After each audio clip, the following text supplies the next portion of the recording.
मेरे घर पे चलो।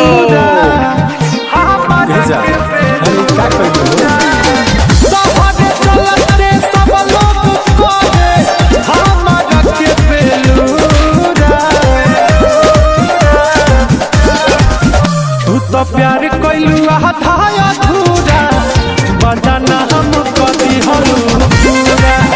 तू तो प्यार कैलू आधा अधूरा बदना हम कदी हलू पूरा। अरे का कही करे बदना हम कदी हलू पूरा।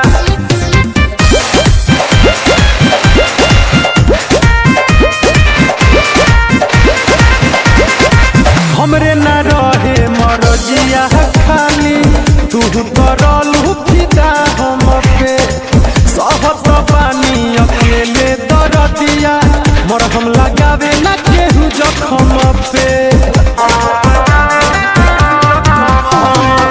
हमरे न रहे मरजिया खाली तू करलू फिदा हम पे सहत पानी अकेले दरदिया मोर हम लगावे न केहू जखम पे। हमरा बारे में तू तनिको ना सोचलू जानबै नी बारू बड़ी पूरा। तू तो प्यार कैलू आधा अधूरा बदना हम कदी हलू पूरा। तू तो प्यार कैलू आधा अधूरा बदना हम कदी हलू पूरा।